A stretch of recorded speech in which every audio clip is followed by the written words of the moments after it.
4 days. Will quickly steep themselves in night in 4 nights. Will quickly dream away the time.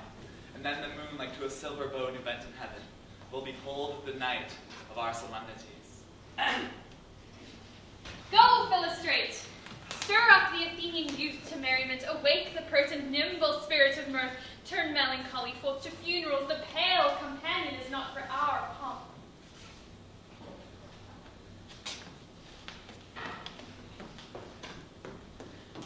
My Theseus, I wooed thee with my sword, and won thy love doing thee injuries. But I will wed thee in another key, with pomp, with triumph, and with revel. Happy Theseus, our renowned Duke. Thanks, good Egeus. What's the news with thee? Full of vexation come I, with complaint against my twin, my sister Hermia. Stand forth, Demetrius, my noble lord, this man hath my consent to marry her. Stand forth, Lysandra. And my gracious Duke, this youth hath bewitched the bosom of my twin. Thou, Lysandra, thou hast given her rhymes and interchanged love tokens with my twin. Thou hast by moonlight at her window sung, with feigning voice, verses of feigning love, and stolen the impression of her fantasy. With bracelets of thy hair, rings, God's conceits, knacks, trifles, nosegays, sweetmeats, messengers of strong prevailment in unhardened youth. With cunning hast thou filched my sister's heart, turned her obedience, which is due to me, to stubborn harshness and my gracious Duke. Be it so she will not hear before your grace consent to marry Demetrius. I beg the ancient privilege of Athens, as she is mine, I may dispose of her, which shall be either to this gentleman or to her death, according to our law immediately provided in that case. What say you, Hermia? Be advised, fair maid. To you your brother should be as a god, to whom you are but as a form in wax by him imprinted, and within his power to leave the figure or disfigure it. Demetrius is a worthy gentleman. So is Lysandra. So in herself she is, but in this kind, wanting your brother's voice, the other must be held the worthier. I would my brother looked, but with my eyes. Rather with your eyes must his judgment look. I do entreat your grace to pardon me. I know not by what power I made bold, nor how it may concern my modesty in such a presence here to plead my thoughts.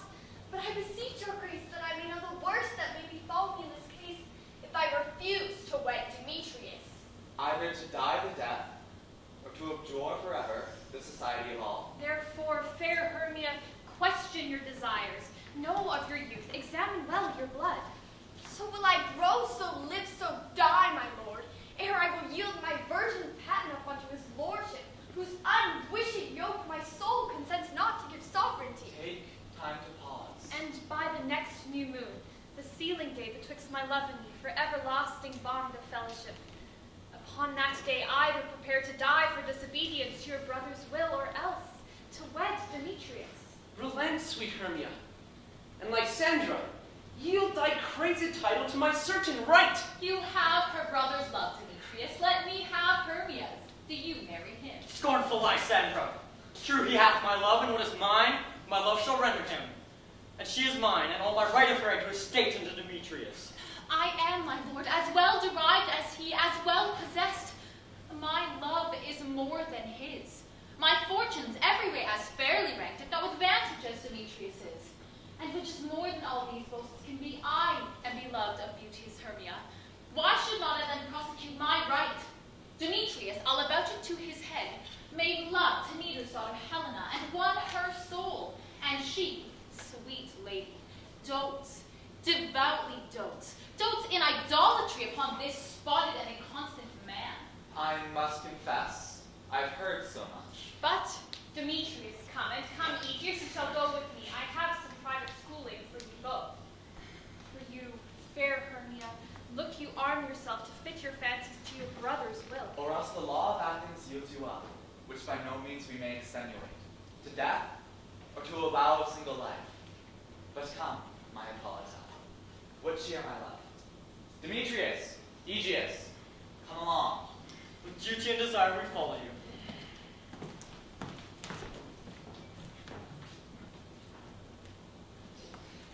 Ay me.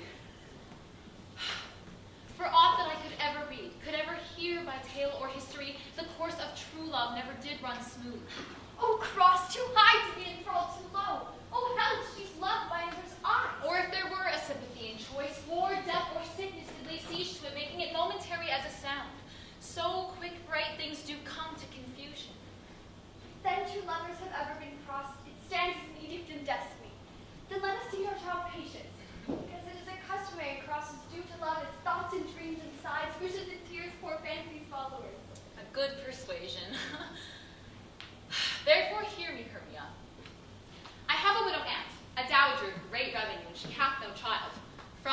Athens is her house some 7 leagues, and she respects me as her only child.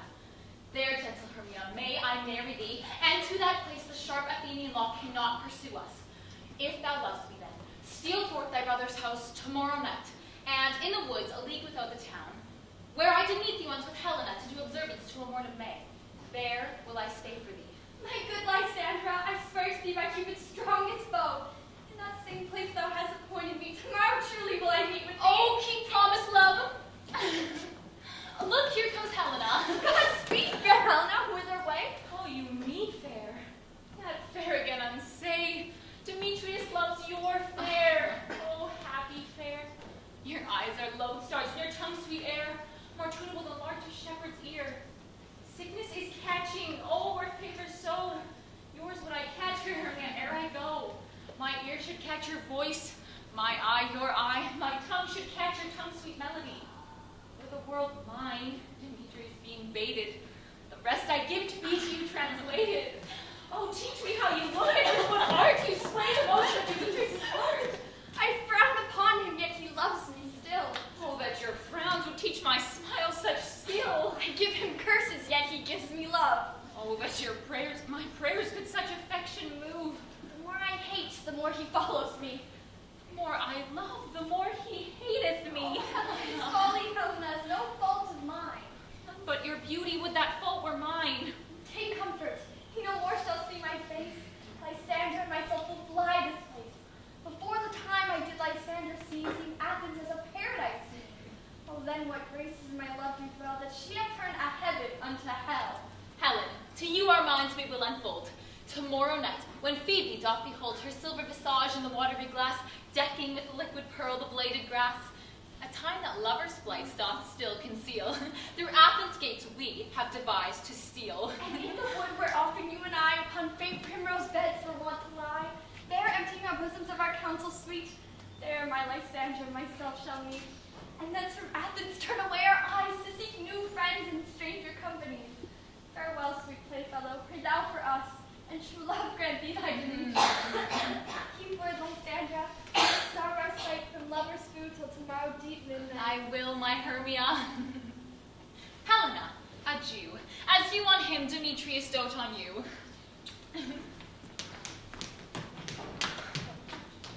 How happy some or other some can be. Through Athens, I am thought as fair as she. What of that? Demetrius thinks not so. He will not know what all but he do know. And as he errs, doting on Hermia's eyes, so I, admiring of his qualities. Things base and vile, holding no quantity, love can transpose to form and dignity. Love looks not with the eyes, but with the mind, and therefore is winged Cupid painted blind. Nor hath love's mind of any judgment taste, wings in no eyes, figure and heedy haste. And therefore is love said to be a child, because in choice he is so oft beguiled. For ere Demetrius looked on Hermia's eyne, he hailed down oaths that he was only mine. When that hail some heat from Hermia felt, so he dissolved, and showers of oaths did melt.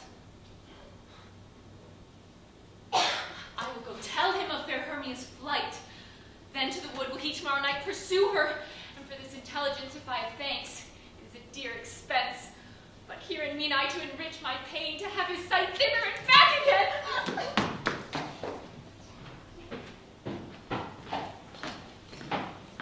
Snug!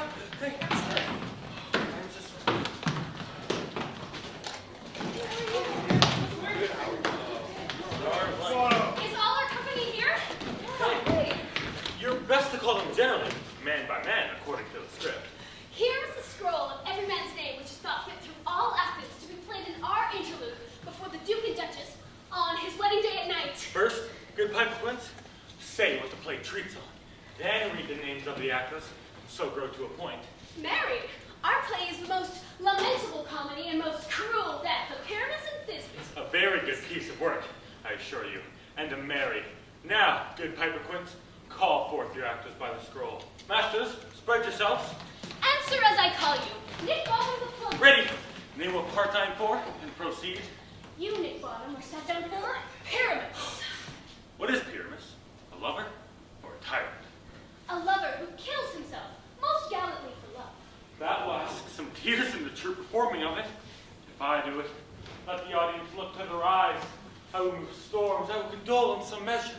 to the rest. Yet my chief humor is of a tyrant. I can play Hercules rarely, or a part to tear a castle, to make all split. The raging rocks and gibbering song shall break the locks of prison gates, and Phoebus' car shall shine from far, and make and mar the foolish fates. This was lofty. Now name the rest of the players. This is Hercules' vein, a tyrant's vein. Lovers more condoling. Francis Flute, the custodian. Here, Piper Quince. Flute, you're to take Thisbe on you. What is Thisbe? A wandering knight. It is the lady that Pyramus must love. Hey, Faith! Let me not play woman. I have a beard coming. You shall play the mask, and you may speak as small as you will. And I may hide my face. Let me play Thisbe too. I will speak in a monstrous little voice. Disney.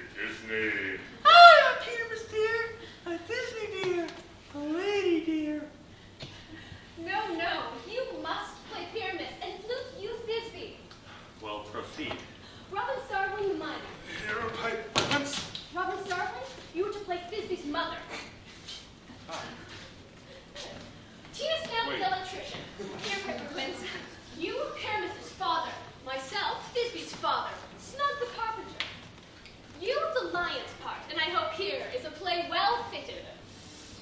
Have you the lines per written? Pray you, if it be given me, for I am slow of study. You may do it in extempore, for it is nothing but roaring. Let me play the line too. I will roar that I will do any man's heart good to hear me. I will roar that I will make the Duke say, let him roar again! Let him roar again!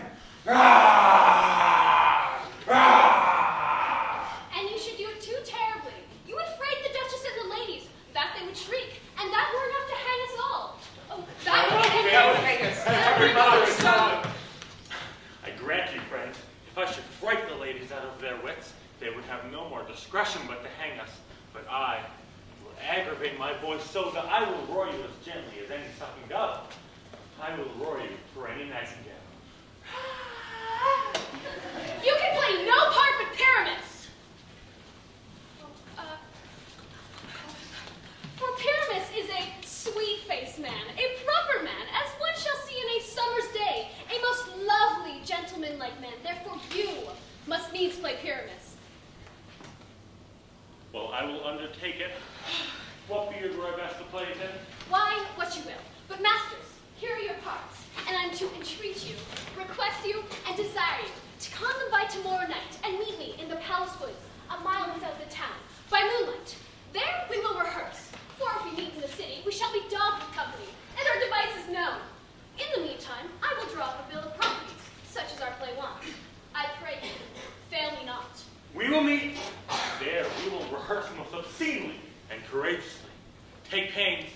Be perfect. Adieu. At the Duke's Oak we meet. Enough. Hold their cup boasting.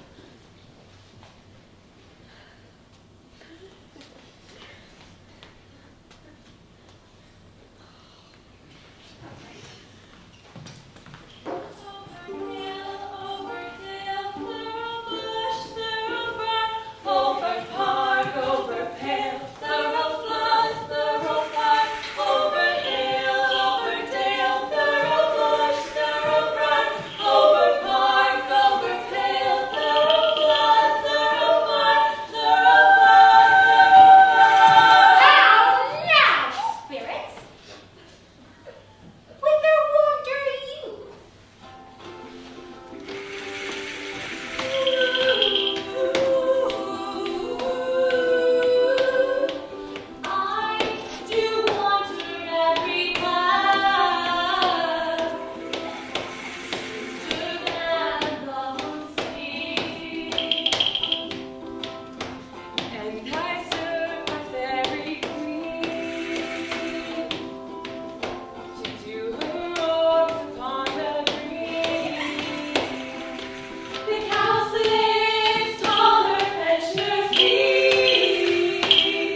forest wild, but she, perforce, withholds the lovely boy, crowns him with flowers, makes him all her joy.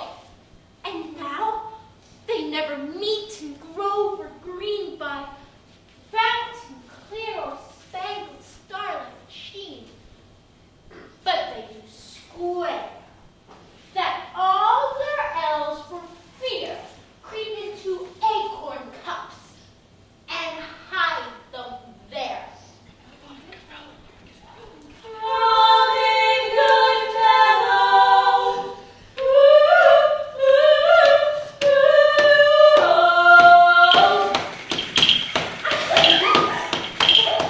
I am right to sing your shaped and making flight. Does you want a true and native friend? Are not you he? Are not you he?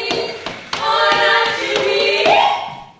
Thou speaks aright. I am that merry wanderer of the night, that frights the maidens of the village trees, skim milk and sometimes lingers in the curd, and fruitless things so proudly smells her shirt, and sometimes takes a drink to bear no harm, mislead and wanders laughing at their harm.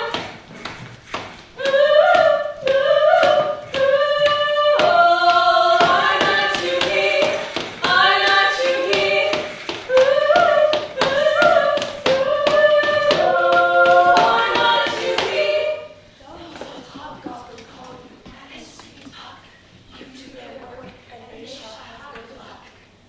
Are not you he? I jest to Oberon and make him smile, when I, a fat and bean-fed horse beguile, neighing the very likeness of a Philly's foal. Sometimes learn I in a gossip bowl, her very likeness of a roasted crab, and when she drinks against her lips I bob, and down her with her dewlap pour the ale, the wise as errant, telling the saddest tale. Sometime on mistake, then some eyes will come back down and Taylor cries and falls into a cough. And then the whole choir hold their hips and laugh and wax it in their mirth and swear a merrier hour was never wasted there.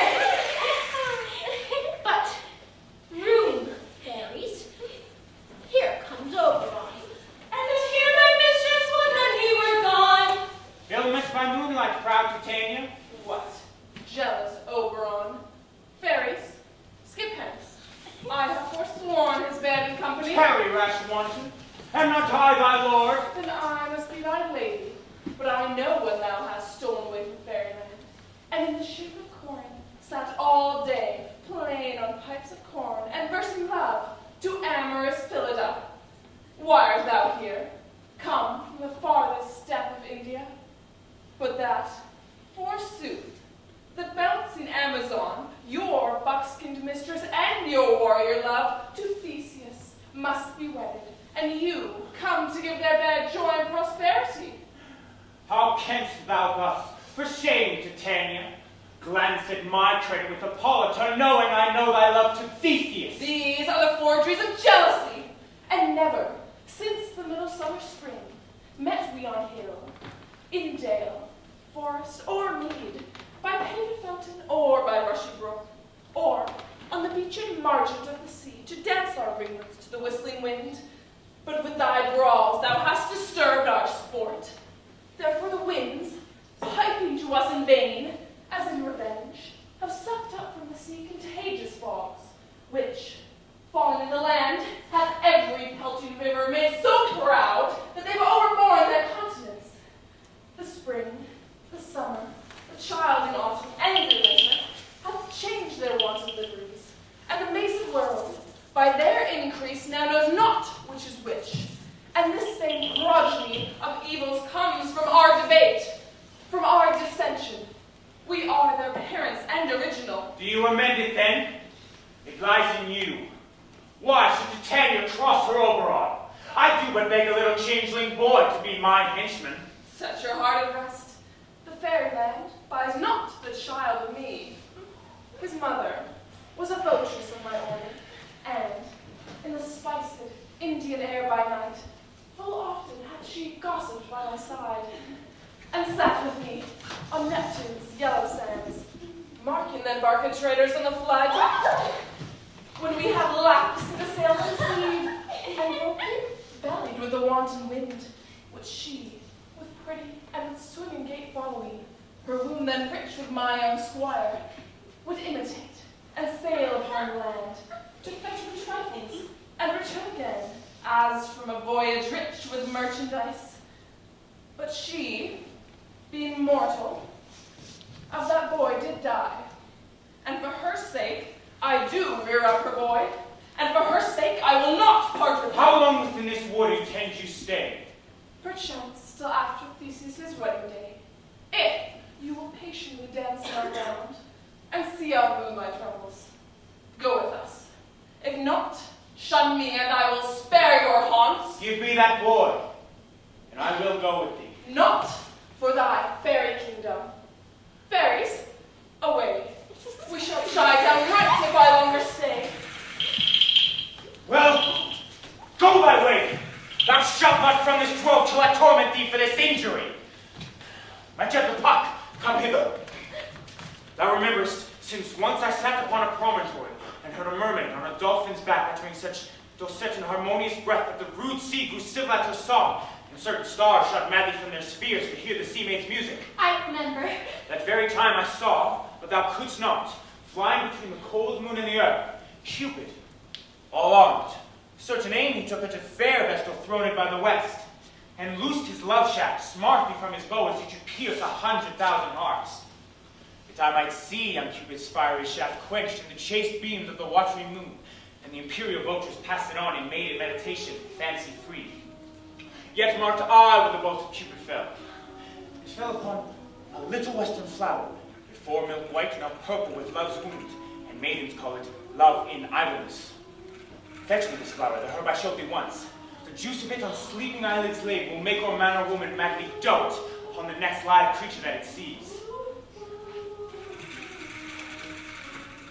Fetch me this herb and be thou here again, ere the Leviathan can swim a league. I'll put a girdle round about here in 40 minutes. Ooh. Having once this juice, I'll watch Titania when she is asleep and drop the liquor of it in her eyes. The next thing she waking looks upon, beyond its lion, or bear, or wolf, or bull, or unmanly monkey, or busy ape, she shall pursue it with the soul of love. And dare I take this charm from off her sight, as I can take it with another herb, or make her render up her page to me. But who comes here? I will overhear the conference. I am invisible. I love thee not. Therefore pursue me not. Where's Lysandra and fair Hermia? The one I'll slay. The other slayeth me. Thou toldst me they were stolen to this wood, and yet here am I, and wood within this wood, because I cannot meet with Hermia. Hence, get thee gone, and follow me no more. You draw me, you hard-hearted adamant. But yet you draw not iron, for my heart is true as steel. Leave you your power to draw, and I shall have no power to follow you. Do I entice you? Do I speak you fair? Or rather, do I not in plainness truth to tell you I do not, nor I cannot love you? Even for that do I love you the more. I am your spaniel. And Demetrius, the more you beat me, I will fawn on you. Use me but as your spaniel. Spurn me, strike me, neglect me, lose me. Only give me leave, unworthy as I am to follow you. What worse or place can I beg in your love than a place of high respect with me, than to be used as you use your dog? Tempt not too much the hatred of my spirit, for I am sick when I do look on thee. I am sick when I look not on you. You do impeach your modesty too much, to leave the city and commit yourself into the hands of one that loves you not, to trust the opportunity of night, and the ill counsel of a desert place with the rich worth of your virginity. Your Virtue is my privilege for that. It is not night when I do see your face, therefore think I am not in the night. Nor doth this wood lack worlds of company, for you in my respect are all the world. Then how is it sitting alone when all the world is here to look on me? I'll run from thee, and hide me in the brakes, and leave thee to the mercy of the wild beasts. Wildest have not such a heart as you. Run when you will, the story shall be changed. Apollo flies and Daphne holds the chase. The dove pursues the griffin. The wild hind makes speed to catch the tiger. Bootless speed when cowardice pursues and valor flies. I will not stay thy questions. Let me go. Or if thou dost intend, follow, and I shall do thee mischief in the wood. I am the devil, you do me mischief. Fie, Demetrius, your wrongs do set a scandal on my sex. We cannot fight for love as men may do. We should be wooed and we're not made to woo. I'll follow thee and make a heaven of hell, to die upon my hand I love so well.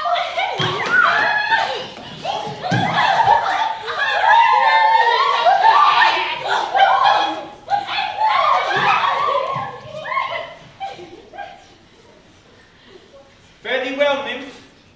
Ere he do leave this grove, thou shalt fly him. He shall seek thy love.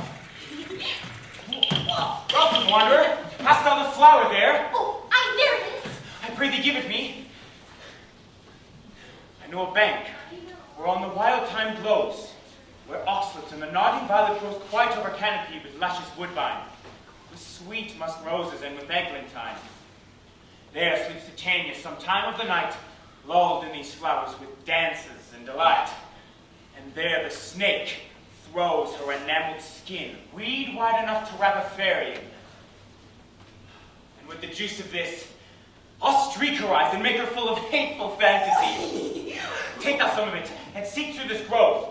A sweet Athenian lady is in love with a disdainful youth. Anoint those eyes, but do it when the next thing they espy may be the lady. Thou shalt know the youth by the Athenian garments they hath on. Effect it with some care, that they may prove more fond on her than she upon her love. And look thou meet me ere the first cock crow. Oh, fear not, my lord. Your servant shall be so.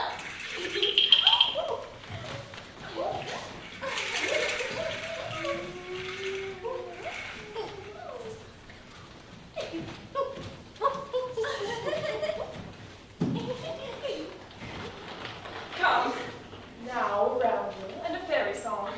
Then, for the third part of a minute hence, some to kill cankers in the musk rosebuds, some war with rare mice for their leathern wings, to make my small elves close, and some keep back the clamorous owl that nightly hoots and wonders at our quaint spirits.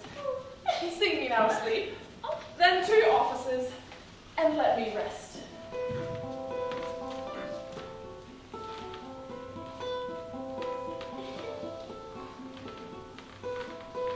You spotted snakes with double tongues, thorny hedgehogs, beetles, newts and blind worms do no harm.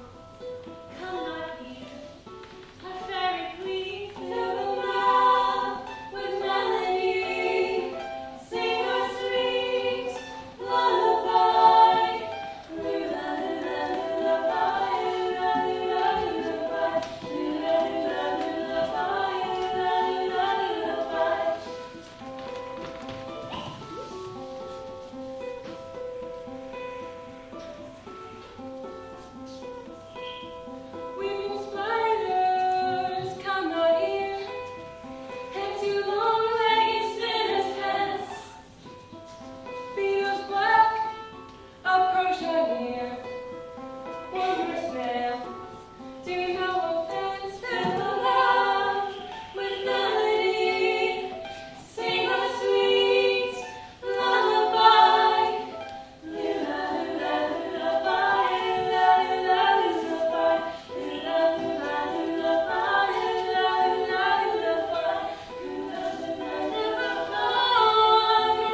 now dost wake. Do it for thy true love take, love and language for his sake. Be it ounce or cattle bear, hard or boar with whistled hair. In thy eye that shall appear, when thou wakest, it is thine dear. Wake when some vile thing is near.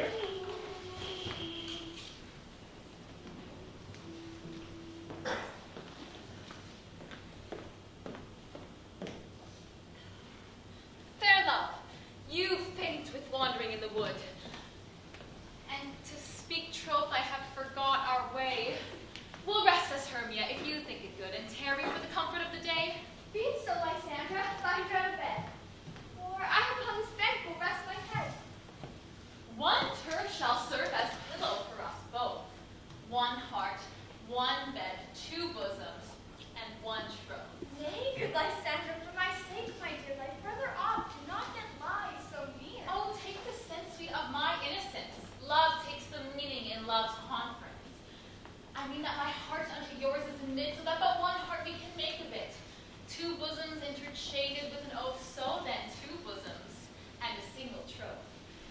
Then by your side no bedroom we deny, for lying so, Hermia, I do not lie. Lysandra riddles very prettily, not much beshew my manners and my pride, if Hermia meant to say Lysandra lied. But a gentle friend for love and courtesy lie further off in human modesty. So far be distant, and good night, sweet friend. My love ne'er alter to thy sweet life end. Amen, amen, to that fair prayer say I, and then end life when I end loyalty. Here is my bed, sleep give thee all his best. With half that wish, the wisher's eyes be pressed.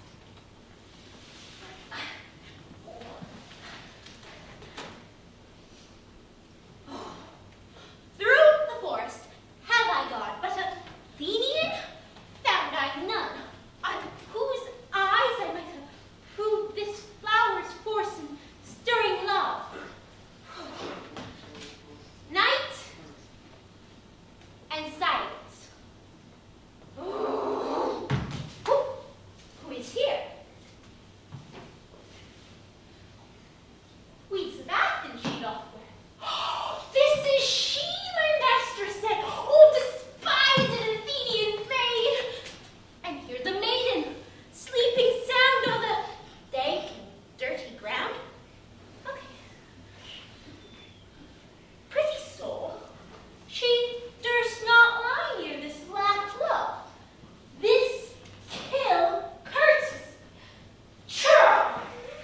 Upon thine eyes I blow. All power this charm doth go.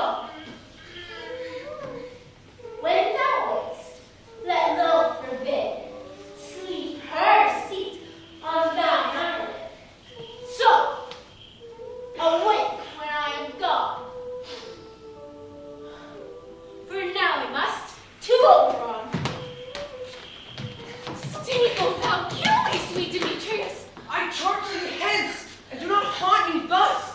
Oh, thou darkling, leave me, do not so. Stay on thy peril. I alone will go. Oh, I am out of breath on this fond chase. The more my prayer, the lesser is my grace. Happy is Hermia wheresoe'er she lies, for she hath blessed and attractive eyes. How come her eyes so bright? Not with salt tears, if so, my eyes are oftener washed than hers. No, no, I am as ugly as a bear, for beasts who meet me run away for fear.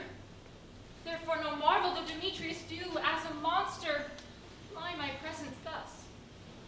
What wicked and dissembling glass of mine may be compared with Hermia's Spirion? But who is here? Lysandra on the ground, dead or asleep? I see no blood, no wound. Lysandra, if you live, good friend, awake! And run through fire I will for thy sweet sake. Transparent Helena, nature shows art that through thy bosom makes me see thy heart. Where is Demetrius? Oh, how fit a word is that vile name to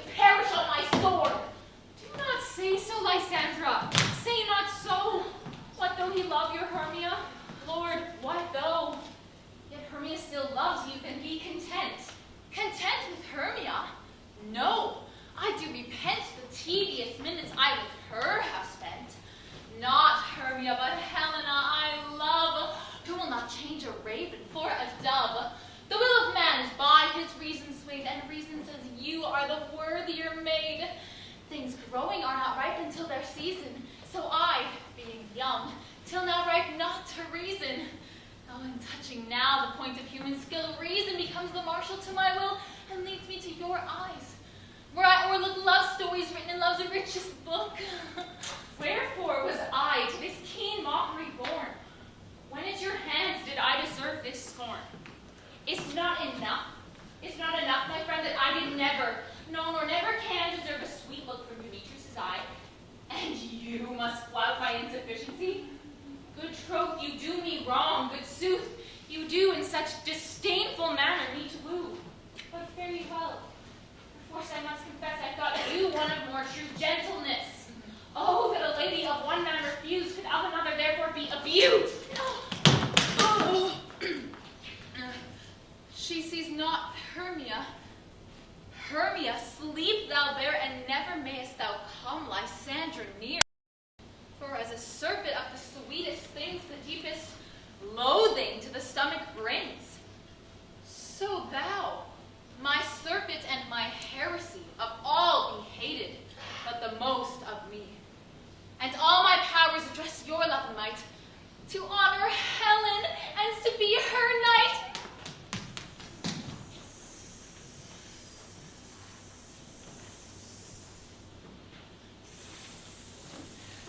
Help me, Lysandra, help me! Do thy best to pluck this crawling serpent from my breast! It eats him? I weep for pity. What a dream was here. Lysandra, look how I do quake with fear. Methought a serpent ate my heart away, and you sat smiling at his cruel prey. Lysandra? What remove? Lysandra, dear! What, out of hearing? Gone? No sound? No word? Alas, where are you? Speak! Speak, and if you hear, speak all of love. I swooned almost with fear. No, and I perceive you are not nigh. Either death or you I'll find immediately.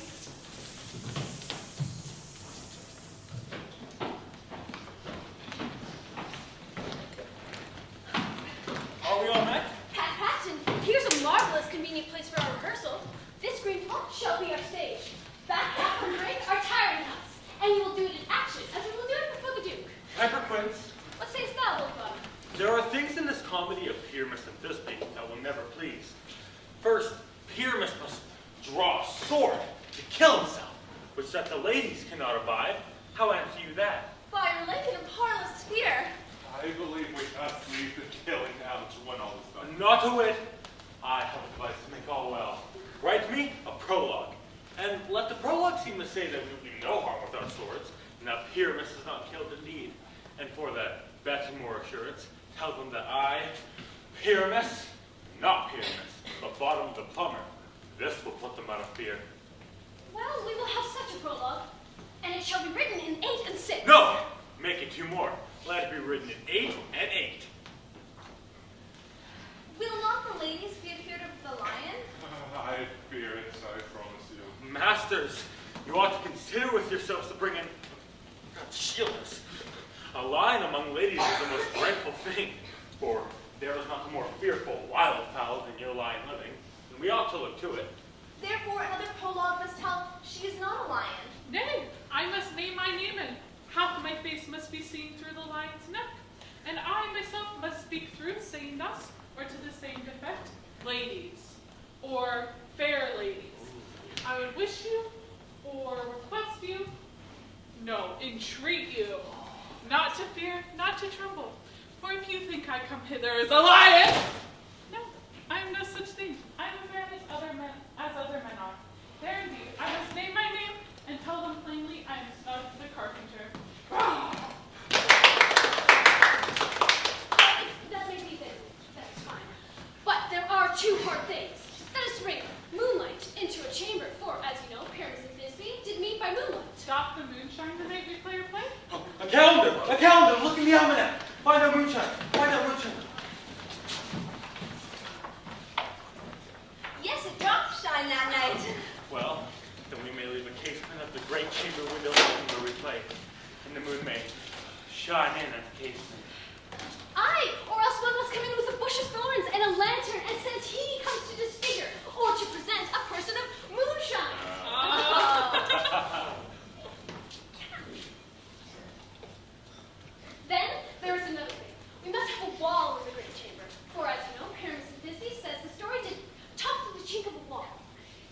never been in a wall.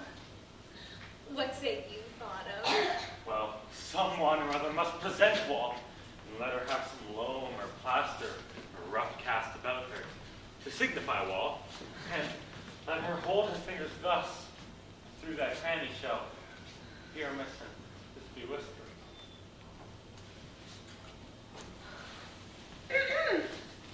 If that may be, then all is well. Come, sit down, everyone, and rehearse your parts. Pyramus, you begin. Once you have spoken your speech, enter into that grave, and so everyone according to his cue.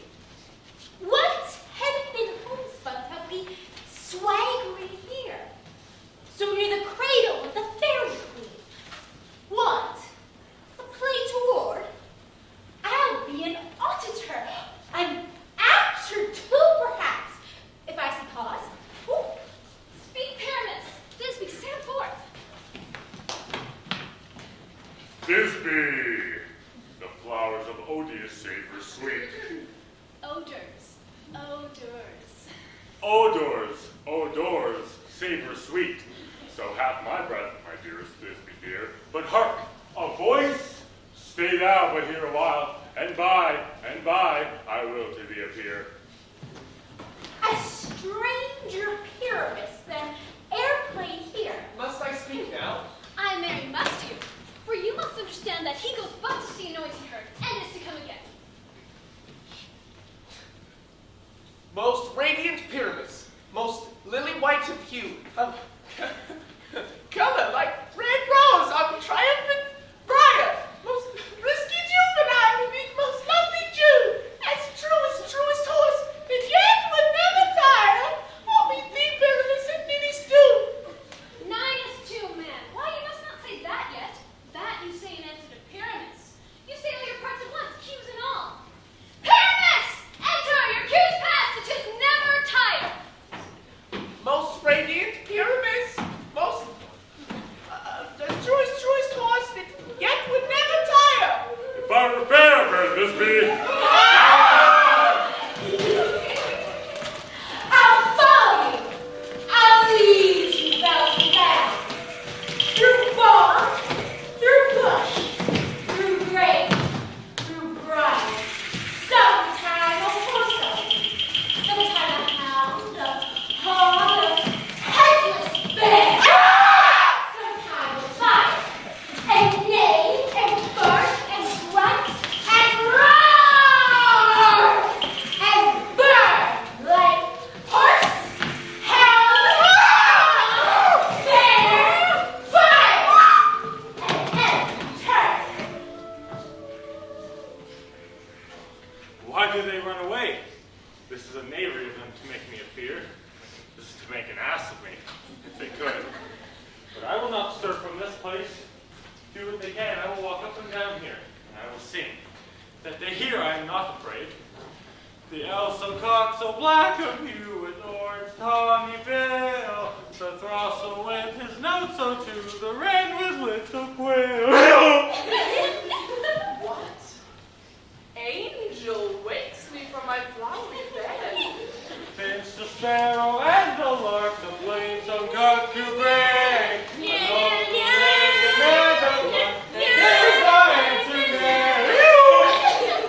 I pray thee, gentle mortal, sing again. Mine ear is much enamored of thy note, so is mine eye enthralled thy shape, and thy fair virtue's force perforce doth move me on the first view to say, to swear, I love thee. Methinks, mistress, she should have little reason for that. And yet, to say the truth, reason and love keep little company together nowadays. Thou art as wise as thou art beautiful. Not so, neither. But if I had wit enough to get out of this wood, I would have enough to serve my own turn. Out of this wood do not desire to go. Thou shalt remain here, whether thou wilt or no. I am a spirit of no common rate. The summer still doth tend upon my estate, and I do love thee. Therefore, go with me. I shall give thee fairies to attend on thee, and they shall fetch thee jewels from the deep, and sing what thou on pressed flowers dost sleep and I shall purge thy mortal grossness, so that thou should like an airy spirit go. Peas blossom, cobweb, moss, and mustard seed. Ready, where shall we go? Be kind and courteous to this gentleman. Hop in his walks and gamble in his eyes.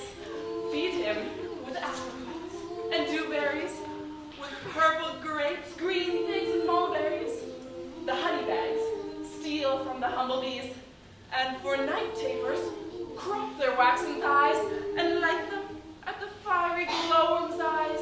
To have my love to bed and to arise, and pluck the wings from painted butterflies, to fan the moonbeams from his sleeping eyes. Nod to him else, and do him courtesies. Hail, mortal, hail! Hail, mortal, hail! I cry your worship's mercy heartily. I beseech your worship's name. Oh, Cobweb. Cobweb. I shall desire you more acquaintance, good Mistress Cobweb. If I cut my finger, I shall make bold with you. Your name, honest gentleman? Peace blossom. Peace blossom. I pray you commend me to Mr. Squash, the mother, Master Peacecock, your father, good Mistress Peace blossom. I shall desire you of more acquaintance too. Your name, I beseech you, sir? Moss. Moss. Exactly. And your name? Mustard seed. Mustard seed. Come, lead him to my bowers. The moon, methinks, looks with a watery eye, and when she weeps every little flower. And in love, enforced chastity. Tell my love's tongue, and bring him silently. Ooh.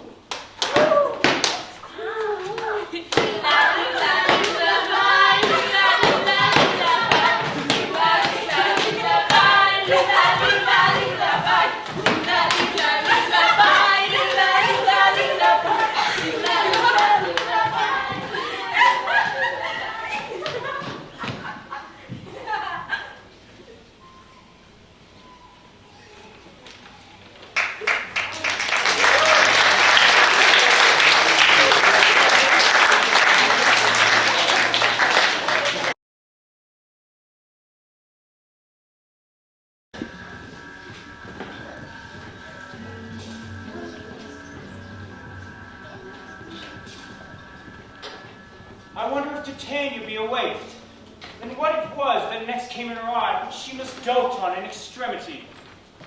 Here comes my messenger. How now, my spirit? What night will now about this haunted grove?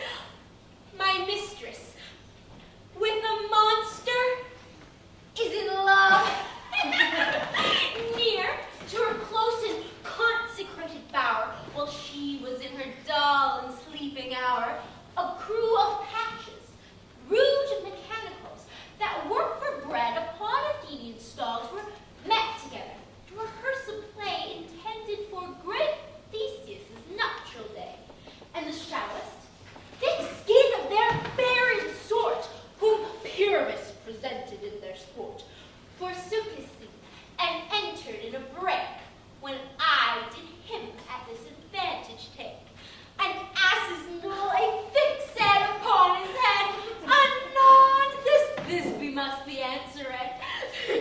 And forth my mimic comes, when they him spy, sever themselves and madly sweep the sky. So, at his sight, away his fellows fly, and at our stamp here, or one falls, he murderer cries, and help from Athens calls. Their senses thus weak, lost with their fears thus strong, made senseless things begin to do them wrong, for briars and thorns at their apparel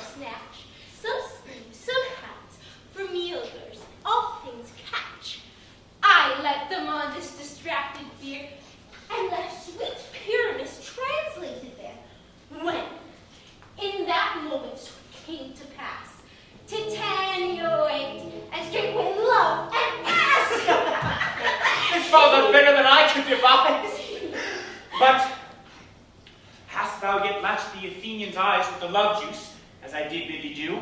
I took them sleeping. That is finished too. And the Athenian woman by their side, that when they wed her before she must be I. Hermia, wait! Stand close, this is the same Athenian. Oh, this is the woman, but not this. A man? Why rebuke you him that loves you so?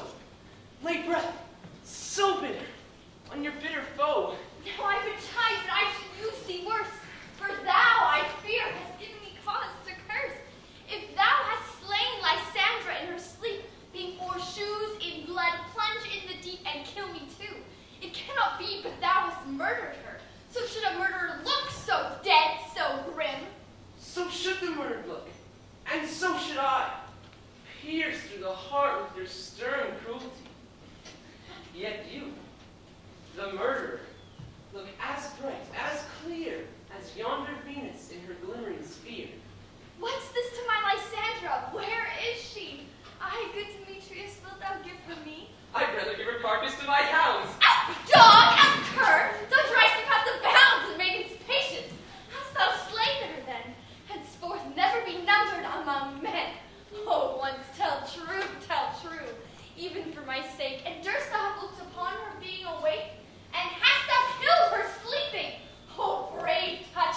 Could not a worm and adder do so much? An adder did, but with doubler tongue than thy, thou serpent! Never adder stung! You spend your passion on a misprized mood. I'm not guilty of Lysandra's blood, nor is she dead for aught that I can tell. I pray thee then, tell me that she is well. And if I could, what should I get there for? A privilege never to see me more. And from thy hated presence part I so. See me no more, whether she be dead or no. There is no following her in this fierce vein. Here, therefore, for a while I will remain. So sorrow's heaviness doth heavier grow, for death that bankruptly doth sorrow owe, which now in some slight measure it will pay, if for his tender here I make some stay. What hast thou done? Thou hast mistaken quiet and laid the love juice on some true love's sight. Vime's prison must perforce ensue, some true love turned and under false turned true. Then, fate o'erruled that, one man holding troth, a million fail, confounding of on oath. About the wood go, swifter than the wind, and Helena of Athens looked out fine. All fancy sick she is, and pale of cheer, with sighs of love that cost the fresh blood dear. By some illusion, see thou bring her here. I'll charm his eyes against she do appear. I go. Look how I go. Swifter than the air from a Tartar's bow.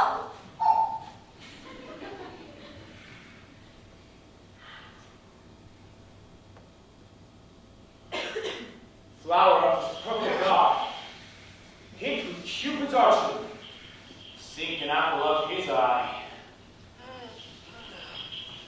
When his love he doth espy, let her shine as gloriously as the Venus of the sky. When thou wakest, if she be by, beg of her for remedy. Captain of our fairy band, Helena is here at hand, and the youth mistook by me, pleading for a lover's fee. Shall we their fond pageant see?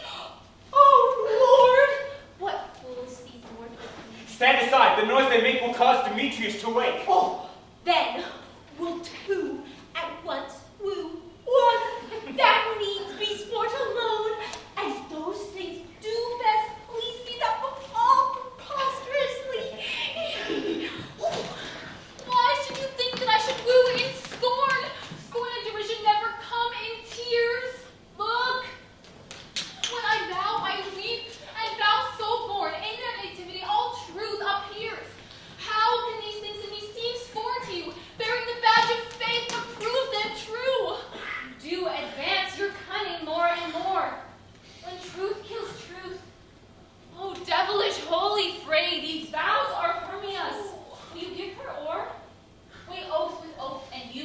nothing weigh.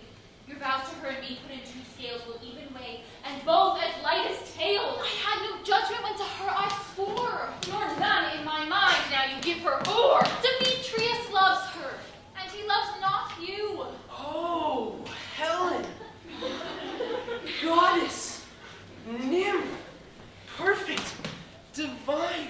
To what, my love, shall I compare thine eye? Crystal is muddy, oh, how ripe and show. Thy lips, those kissing cherries tempt and grow.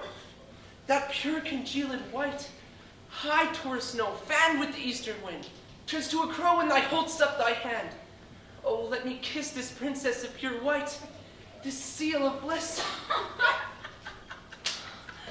Oh, spite! Oh, hell! I see you all are bent to set against me for your merriment. If you were civil and knew courtesy would not do me thus much injury, can you not hate me as I know you do? But you must join in souls to mock me too? To vow and swear and super praise my parts, when I am sure you hate me with all your hearts. You both are rivals and love Hermia, and now both rivals to mock Helena. A trim exploit, a manly enterprise to get your tears up in a poor maid's eyes with your derision. None of noble sort would so offend a virgin and extort a poor soul's patience, all to make you sport. You are unkind, Demetrius, be not so, for you love Hermia, this you know I know. And here, with all goodwill, with all my heart, in Hermia's love I yield you up my part, and yours of Helena to me bequeath, whom I do love, and will you till my death. Never did mockers waste more idle breath. Lysandra, keep thy Hermia. If e'er I loved her, all that love is gone. My heart to her but is guest-wise sojourn. And now to Helena is home returned, there to remain. Helena is not so. Disparage not the fate thou dost not know, lest to thy peril thou shalt abide dear. Lysandra! Look where thy love comes, yonder is thy dear. Dark night by the eye his function takes, the ear more quick of apprehension makes. Word it often pairs, says it pays the hearing double recompense. Thou art not by my eye, Lysandra, found. My ear, I thank it, brought me to thy sound. But why unkindly didst thou leave me so? Why should she stay whom love doth press to go? What love can press Lysandra from my side? Lysandra's love that would not let her bide. Fair Helena, who more engilds the night than all young fiery O's and eyes of light. Why seekst thou me? Could not this make thee know the hate I read and made me leave thee so? You speak not as you think it cannot be. Whoa! She is one of this confederacy!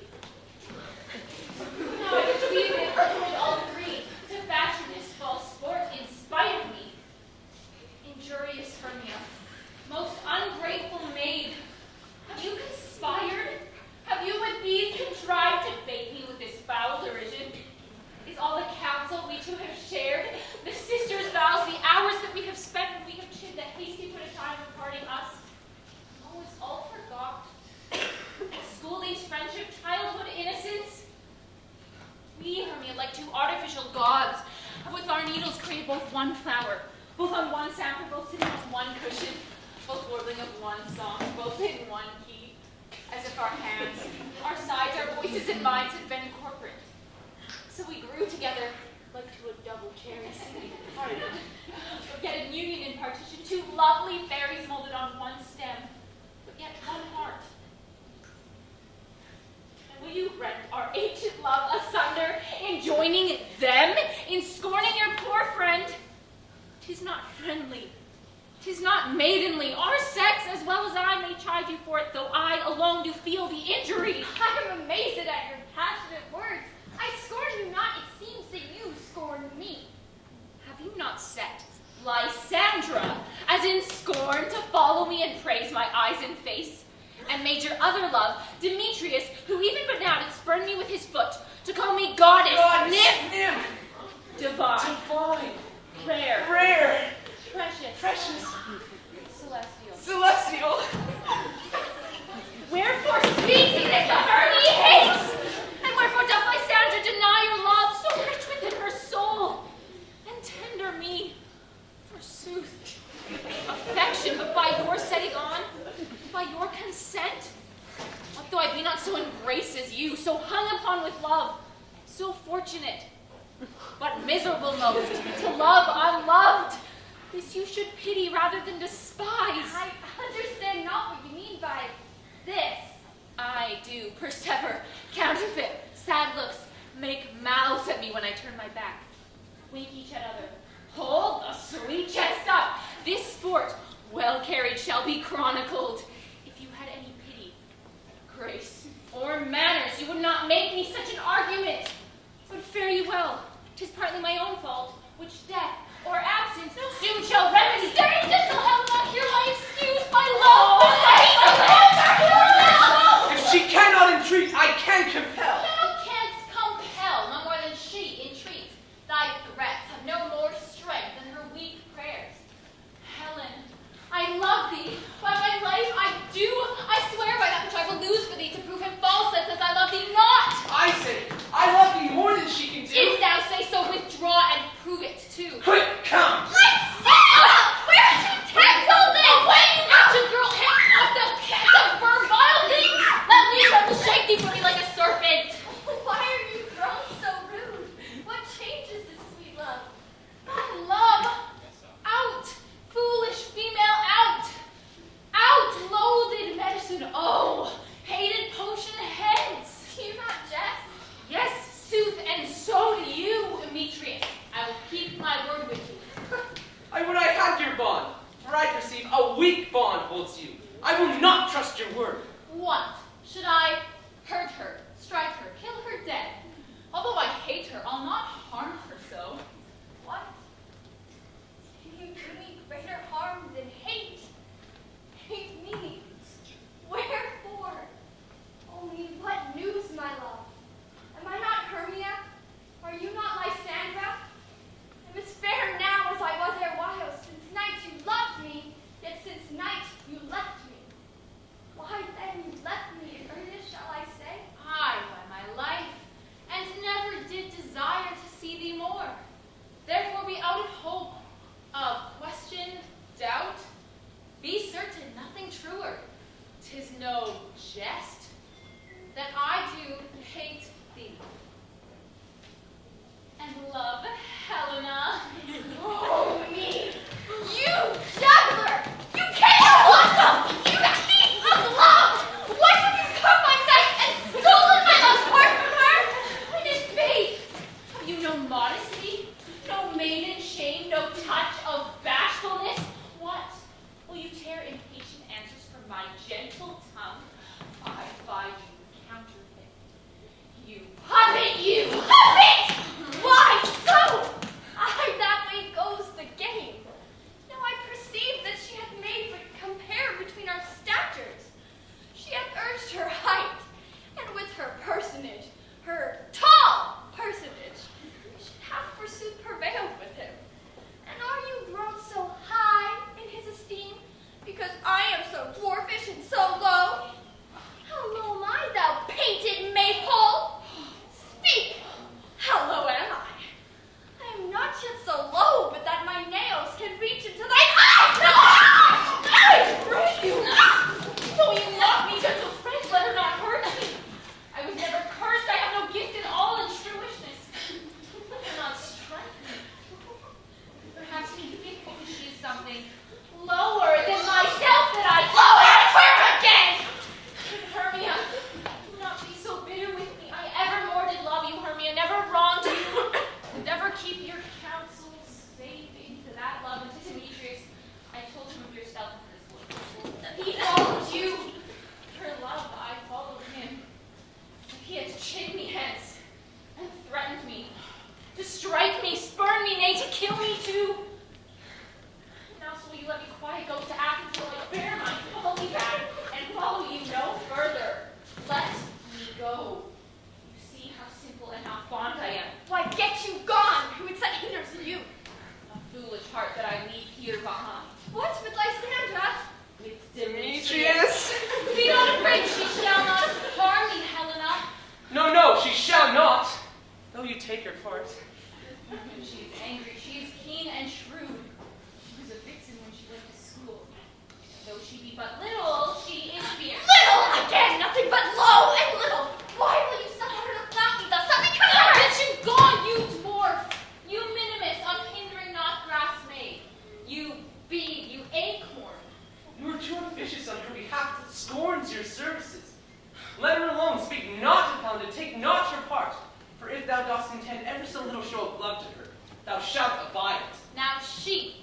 me not. Now follow, if thou darest, to try whose right of thine or mine is most in Helena. Follow? Nay, I'll go with thee. Yeah? She's by Jell. You mistress! All this coil is long of you, nay, go not back. I will not trust you. I no longer stay in your cursed company. Your hands and mine are quicker for a fray. My legs are longer, though, to run away. I'm amazed and know not what to say! Oh, this is thy negligence. Still thou mistakest, or else commit thy knaveries willfully. Believe me, King of Shadows, I mistook. Was it not you who told me that I should know the Athenian youth by the garments they had on? And so far, blameless proves my enterprise, that I have anointed an Athenian's eyes. And so far, am I glad I didn't sort for their janglings. I esteem a sport. Thou seest these lovers seek a place to fight. I, therefore, Robin, overcast the night. The starry welkin cover thou anon, drooping fog as black as Acheron. And lead these testy rivals so astray as one not come within another's way. Like to Lysandra, sometime frame thy tongue, then stir Demetrius up with bitter wrong, and sometime revel like Demetrius. And from each other look thou, lead them thus till o'er their brows doth counterfeiting sleep, with leaden legs and batchy wings doth creep. Then crush this herb into Lysandra's eye, whose liquor hath this virtuous property to take from thence all error with her might, and make her eyeballs roll with wanton sight. When they next wake, all this derision shall seem a dream and fruitless vision, and back to Athens shall the lovers wend, with league whose date till death shall never end. Whiles I in this affair to be employed, I'll to my queen and beg her Indian boy. Then I will charm but I release from monster's view, and all things shall be peace. Oh. My very lord, this must be done with haste, for night swift dragons cut the clouds full fast, and yonder shines Aurora's harbinger, whose approach ghosts troop home to churchyards. But we're spirits of another sort. I, with the morning's love, have oft made sport. But, notwithstanding haste, make no delay. We may effect this business yet ere day. Up and down, up and down. I lead them up and down. I fear the field and town. Gauntlet, lead them up and down. Here comes one. Where art thou, cloud, Demetrius? Speak thou now. Here, villain, dry and ready. Where art thou? I will be with thee straight. Follow me then, to play your ground. Lysandra, speak again. Thou runaway, thou coward, art thou fled? Speak, in some bush, where dost thou hide thy head? Thou, coward, art thou bragging to the stars, telling the bushes thou looked for wars and wilt not come? Yea, art thou there? Follow my voice, we'll try no manhood here.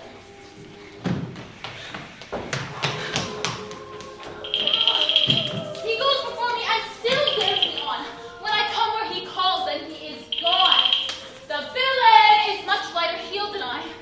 I followed fast and faster, he did fly. That fallen am I in dark uneven way, and here will rest me. Come now, gentle day, for if I once thou show me thy great light, I'll find Demetrius and revenge this spite. Ho, ho, ho, coward! Why comest thou? Abide me, if thou darest. For well I wot thou runn'st before me, shifting every place, and darest not stand, nor look me in the face. Where art thou now? Come hither. I'm here. Nay, then thou mockst me. Thou shalt by this deer ever guard thy face by daylight see.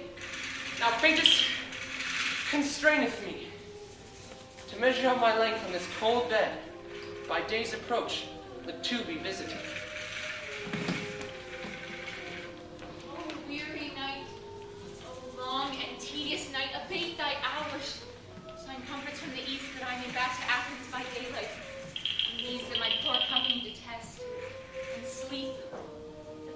shuts up sorrow's eyes, steal me the while from mine own company. Yet but 3. Come one more, 2 and 2 then make up for. Here she comes, cursed and sad. Cupid is a knavish lad, thus to make poor lovers mad. Never so weary, never so in woe. Bedazzled with dew and torn with briars. I can no further crawl, no further go. My legs can keep no pace with my desires. Here will I rest me till the break of day. I would shield Lysandra fleeting afraid. On the ground, sleep sound. I'll apply to your eye, gentle lover, remedy. When thou wakest, thou takest true delight in thy former lady's eye. And the country proverb knows that every man should have his own. In your waking shall be shown, Jack shall have Jill, not shall go ill, and all shall be well.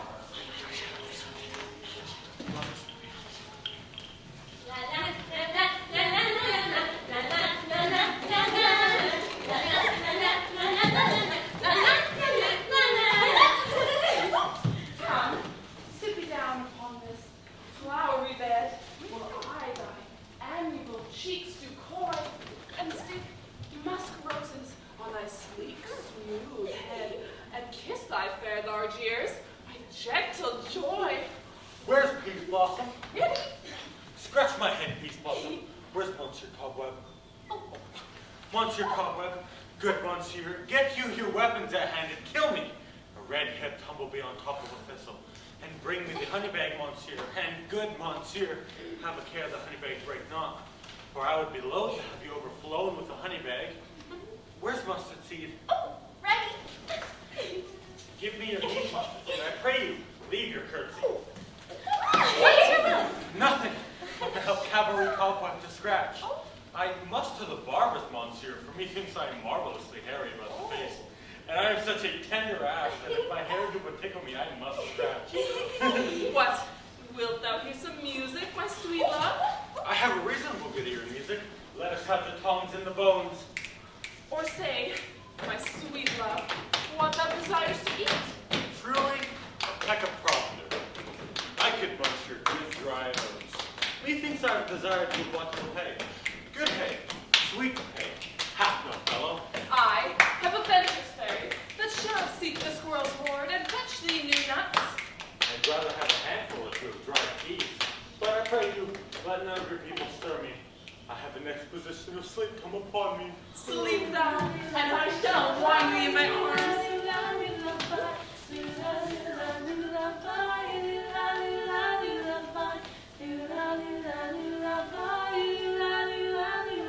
Fairies, be gone, and be always away. So doth the woodbine, sweet honeysuckle gently entwist. The female ivy sown rings the barky fingers of the elm. Oh, how I love thee! How I dote on thee! Welcome, my good Robin. Seest thou this sweet sight? The dotage now I too begin to pity, for meeting her of late behind the woods, seeking sweet favors for this hateful fool, I did upbraid her and fall out with her, for she his hairy temples then had rounded with coronet of fresh and fragrant flowers.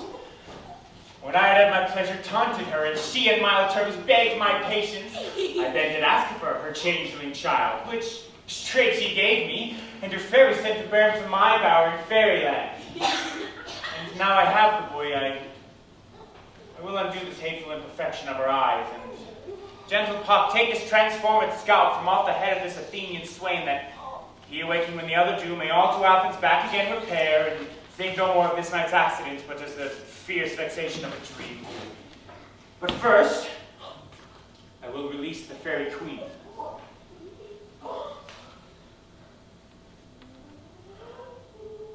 Be as thou wast wont to be.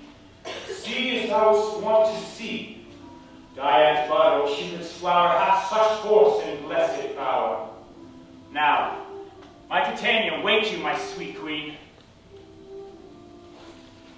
My Oberon, what visions have I seen?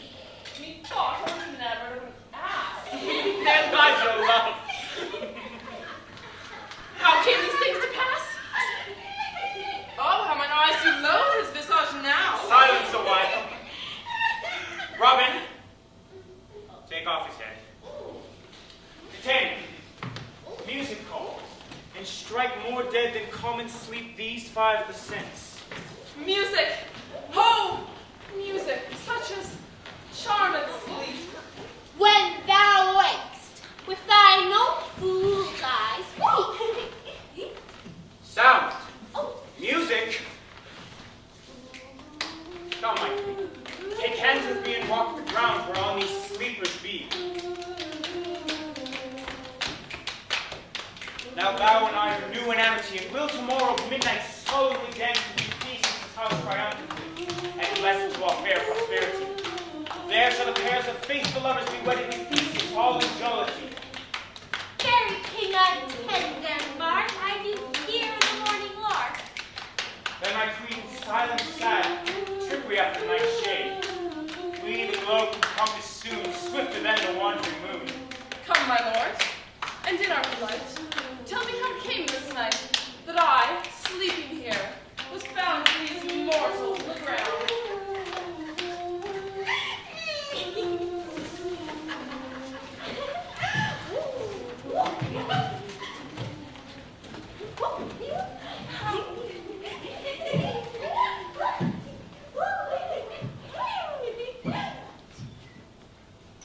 For now, our observation is performed. And since we have the Bayward of the day, my love shall hear the music of my hounds. Well, I was with Hercules and Cadmus once, when in the wood of Crete they bade the bear with hounds of Sparta. Never did I hear such gallant chiding, for besides the groves, the skies, the fountains, every region near seemed one mutual cry. Never have I heard so musical a discord, such sweet thunder. My hounds are bred of the Spartan kind. Judge when you hear, but soft. What nymphs are these? My lord, this is my sister here asleep. And this Lysandra. And this Demetrius is. This Helena. Old Meter's Helena. I wonder of their being here together. No doubt they rose up early to observe the rite of May, and in hearing our intent, came in grace of our solemnities. But speak, Egeus, is not this the day that Hermia should give answer of her choice? It is, my lady. Good morrow, friends! St. Valentine's is cause.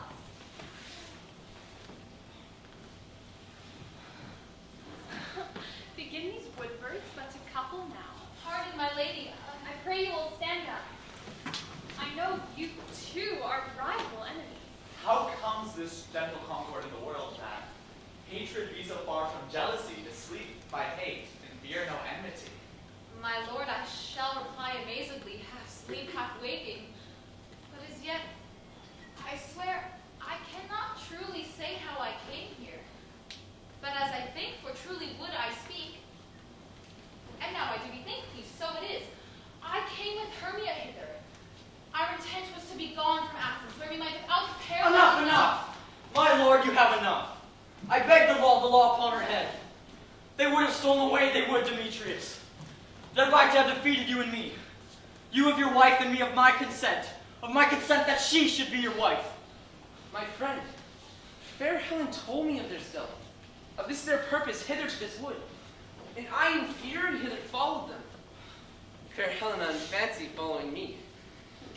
But, my good lord, I wot not by what power, but by some power it is, my love to Hermia melted as the snow seems to me now, as the remembrance of an idol god, which, in my childhood, I did dote upon. And all the faith, the virtue of my heart, the object and pleasure of mine eye, is only Helena. To her, my lord, was I betrothed, ere I saw Hermia. But like a sickness did I loathe this food, and, as in health, come to my natural taste. Now I do wish it, love it, long for it, and will forevermore be true to it. Fair lovers, you are fortunately met. Of this discourse we more will hear anon. Egeus, we will overbear your will, for in the temple by and by with us, these couples shall eternally be knit.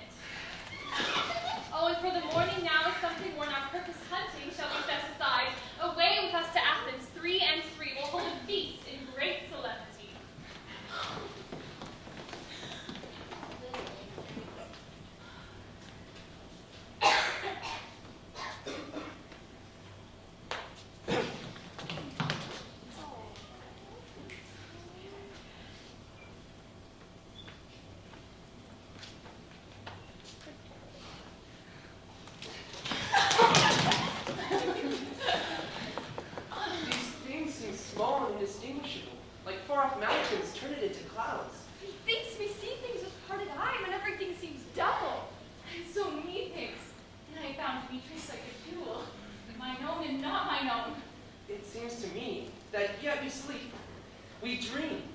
Do not you think the Duke was here? And bid us follow him. Yea, and my brother. And Hippolyta, and they did bid us follow to the temple. Why then, we are awake. Let us follow them. And by the way, let us recount our dreams.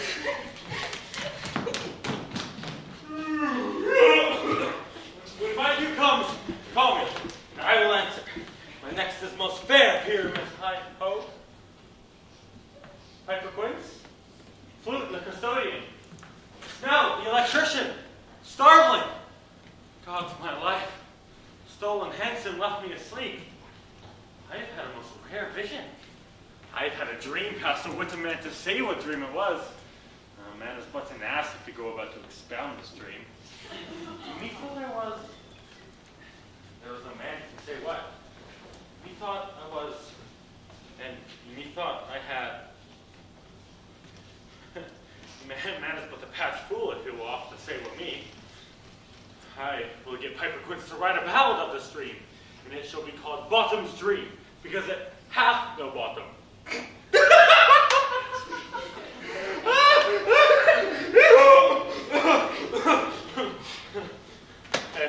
and I will sing it at the latter end of the play before the Duke. Peradventure, to make it all the more gracious, I will sing it at her death. Has anyone sent to Bottom's house? Is he come home? He cannot be heard of. How dost thou he is transported? If he come not, then the play is marred. It goes not forward of it. It is not possible, for there are no other men in all of Athens able to discharge pyramids but he. No, he simply had the best wit of any handicraft man in Athens. Yea, and the best person too. And he's very paramour for a sweet voice. You must say paragon. A paramour is, God shield us, a thing of naught. Masters! The Duke is coming from the temple, and there's 2 or 3 lords and ladies married more. If our sport had gone forward, we had all been made men. Oh, sweet bully Bottom, thus he lost 6 pence a day in his life. He had not escaped 6 pence a day. The Duke had not given him 6 pence a day for playing Pyramus. I'll be hanged. He would have deserved it. 6 pence a day in Pyramus or nothing. Where are these lads? Where are the boys? Masters, I am to discourse wonders, but ask me no what. For if I tell you I know true Athenian, Let us hear, sweet Bottom. not a word of me. All that I will say is that the Duke hath dined. Get your apparel together. Good strings to your beards, new ribbons to your pumps. Everyone meet presently at the palace, for the short and the long is our play is preferred. In any case, let this be wear clean linen, and let not her who plays the lion pare her nails, for they shall hang out for the lion's claws. And most dear actors eat no onions nor garlic, for we are to utter sweet bread. And I do not doubt to hear that it is a sweet comedy. No more words. Away. Go. Away.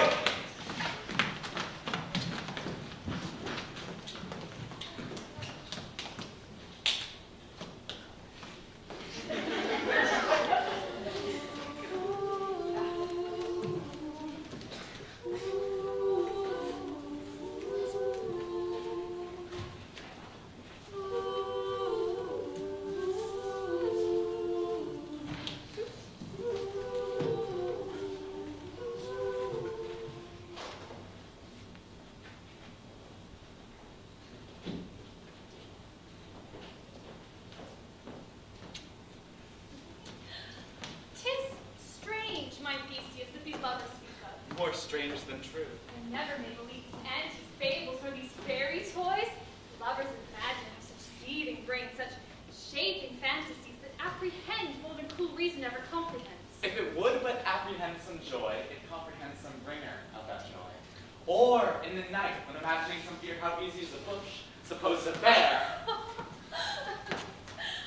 Oh, but all the story of the night told o'er, and all their minds transfigured so together, more witnesseth than fancy's images, and grows to something of great constancy, but howsoever strange, Here come the lovers, both of joy and mirth. Joy, gentle friends, joy and fresh days of love. Accompany your hearts. More than to us, wait in your royal walks, your board, your bed. Come now, what masks with dances shall we have to wear with this long age of 3 hours between our off to supper and bedtime? Where is our usual manager of mirth? What revels are in hand? Is there no play to ease the anguish of a torturing hour? Call Philostrate. Philostrate, Here, my Theseus. say, what abridgment have we for this evening? What masks, what music? How shall we beguile the lazy times if not with some delight? Well, there is a brief how many sports I write, but make choice of what your highness will see first. The battle with the centaurs, oh, to be sung by an Athenian. Well, none of that. The riot of the tipsy bacchanals tearing the Thracian singer to their rage. That is an old device, last played when I from Thebes came a conqueror. The thrice three muses, oh, mourning for the death of the late deceased in beggary. That is satire keen and critical, not sorting for our nuptial ceremony. A tedious, brief scene of young Pyramus and his love with Thisbe, a very tragical murder. Merry and tragical, tedious and brief, why? That is hot ice and wondrous strange black snow. How shall we find this discord? A play there is, my lord, some 10 words long, which is as brief as I have known a play, but by 10 words it is too long. For in the play there is not one word apt, not one player fitted. And tragical, my noble lord it is, for Pyramus would not kill himself, which when I saw rehearsed, I must confess made my eyes water, but oh, more merry tears, the passion of loud laughter never shed. And what are they that do play it? Hard-handed men that work in Athens here, and oh, who have never labored in their minds till now, and have toiled with their unbreathed memories with this same play internuptial. And we will hear it. No, my noble queen. I have heard it over, and it is nothing in the world, unless you find sport in their intense, extremely stretched and conned with cruel pain to do you service. We will hear that play, for never anything can be amiss when simpleness and duty tender it. Go, bring them in, and take your places. I love not to see wretchedness overcharged, and duty in his service perish. Why, my gentle sweet, you shall see no such thing. He says they can do nothing in this kind. The kind are we to give them thanks for nothing. Our sport shall be to take what they mistake. So, if it please your grace, the prologue is addressed. Let him occur.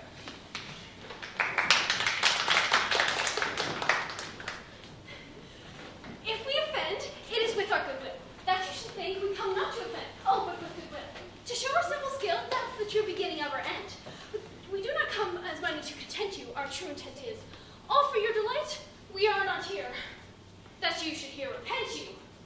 The actors are at hand, and by their show you will know all that you would like to know.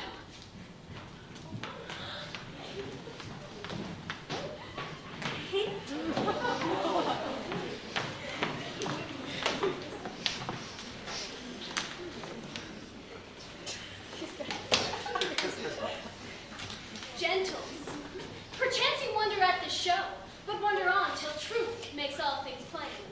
This man is Pyramus, if you would know. This beauteous lady, Thisbe, is certain. This man with lanthorn, dog, and bush of thorn presenteth moonshine. For, if you would know, by moonshine they these lovers think no scorn. To meet at Ninus do. There to woo. This grisly beast, which lion hide by day, the trusty Thisbe, coming first by night, did scare away, rather did I fright. And as she fled, her mantle she did fall, which lion, vile with bloody mouth did stain. Where's the wall?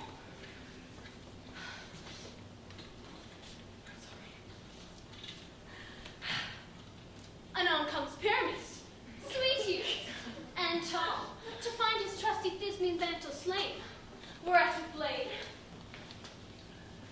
with bloody, blameful blade, he bravely broached his boiling, bloody breast, and Thisbe, tarrying in mulberry shade, his dagger drew, and died. For all the rest, let lion, moonshine, wall, and lovers twain, at large discourse, well, here they do remain.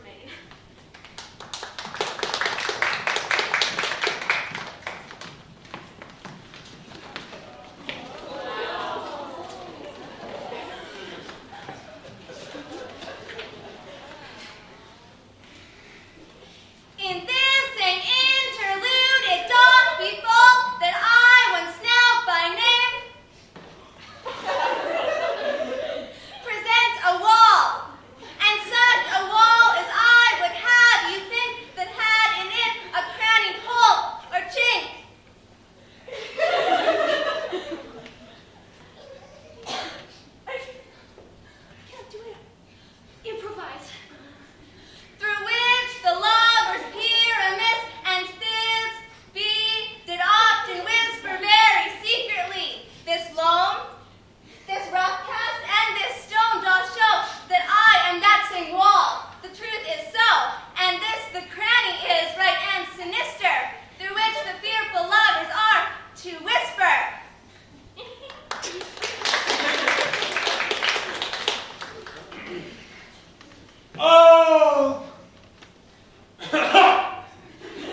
so black, whichever arc when day is not.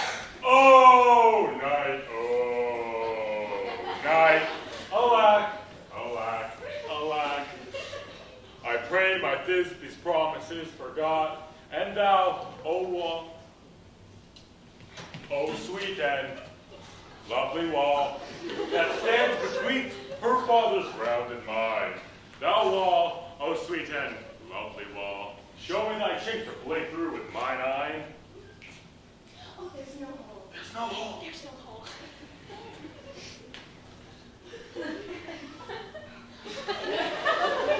Thanks, courteous wall. Jove shield thee well for this. But what see I? No Thisbe do I see. O wicked wall, through whom I see no bliss. Cursed be thy stones for thus deceiving me. Oh, wall, fluffy! I smell it, my bones, the pocket my heels. These cherry lips, fluffy, kiss thy stones with love, hand, it's up in me. I see a voice. Now I can chink to spy, and I can hear Thisbe's face. Thisbe? My love, thou art my love, I think. Think what thou wilt. I am thy lover's grace, and like Lysandra, I am trusty still. And I like Helen to the fates be killed. Not Shapulus to Procrus was so true. When Shapulus the Procrus, I to you. Oh, kiss me through the hole of this vile wall.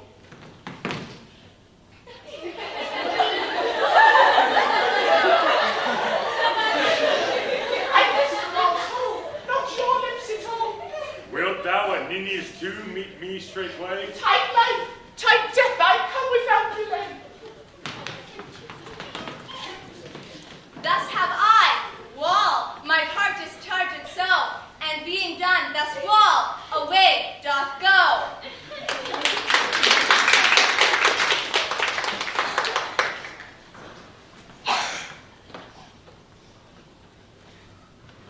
You ladies, you whose gentle hearts do fear, the smallest monstrous mouse that creaks on floor, may now perchance both quake and tremble here, when lion rough in wildest rage shall growl! Then know that I, the builder, am a lion's fowl, nor else no lion's dam.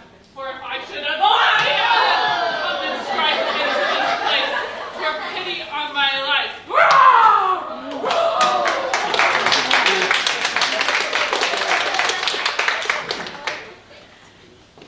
This lamp under the horned moon presents.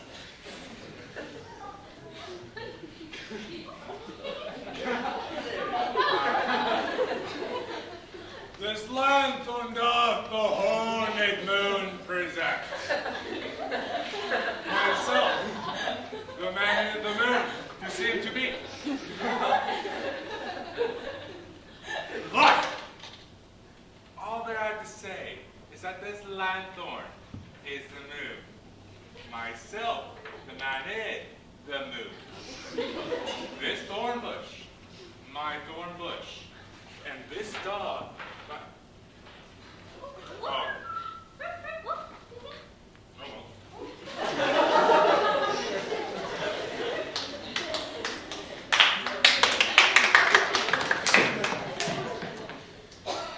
This is Nini's tomb. Where is my love?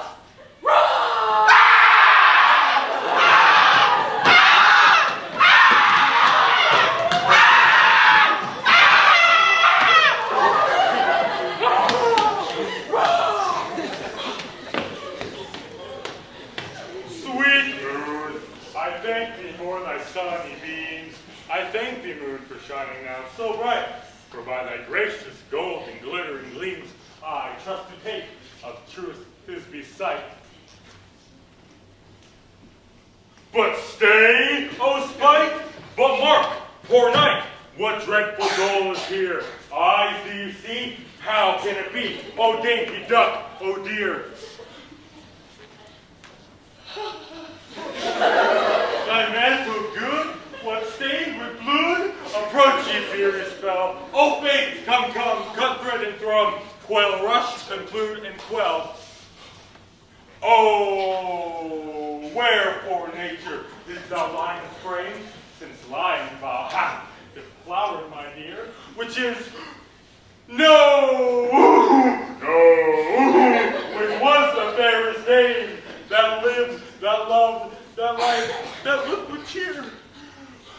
Out to his confound gum sword, and wound the path of peerless eye that like cat, where heart doth hop, thus I die. Thus, thus, thus, thus, thus. Now am I dead, now am I fled, my soul is in the sky. Tongue, loose thy light, moon, take thy flight, and die! Die! Die! Die! Die!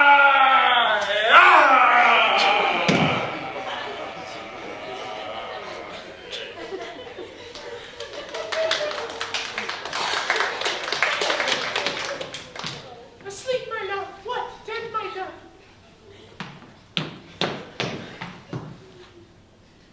What? Dead, my dove. Pyramus. Right. Speak, quite dumb. Where?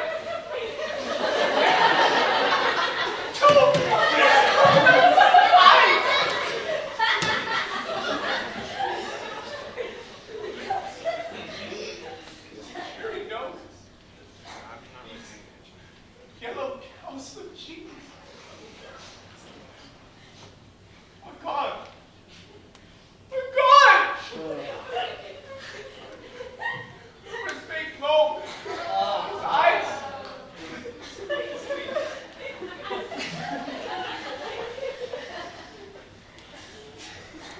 Sister Sleep. Come to me. Hands. His nails melt. Lay them in gore. Since you shore. His thread of silk. Tongue not a word. Trust me so. Come, lay my breast in brood.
Wasted brands do glow, whilst the screeching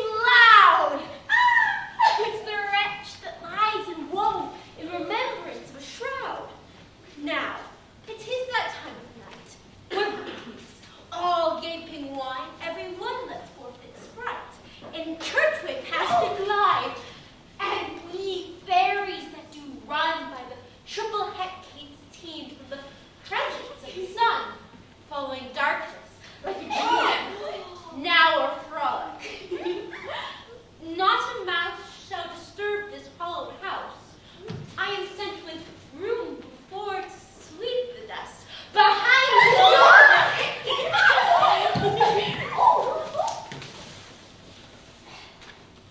Through the house give glimmering light by the dead and drowsy fire. Every elf and fairy sprite hop as light as bird from briar, and this ditty after me sing and dance it trippingly. First, rehearse your song by rote, to each word a warbling note. Hand in hand, with fairy grace, we will sing and bless this place. Now until the break of day through the house each fairy stray, to the best bride bed will we, which by us shall blessed be. And the issue there create ever shall be fortunate. So shall all the couples three ever true and loving be, and the blocks of nature's hand shall not in their issue stand. This field do consecrate, every fairy take his gate, and each several chamber blessed through this house with sweet peace. Ere shall it in safety rest, and the owner of it blessed. Trip away, make no stay, meet me all by break of day. Trip away, make no stay, meet me all by break of day. Trip away, make no stay, meet me all by break of day. If we shadows have offended, think but this and all of men, that you have but slumbered here, whilst these visions did appear. And this weakened, idle fiend, no more yielding but a dream. Gentles, do not reprehend, if no pardon, we will mend. And as I am an honest puck, we have unearned luck. Now to escape the serpent's tongue, we obey commands and law. Else the puck of liar call. So, good night unto you all. Give us your hands if we be friends, and Robin shall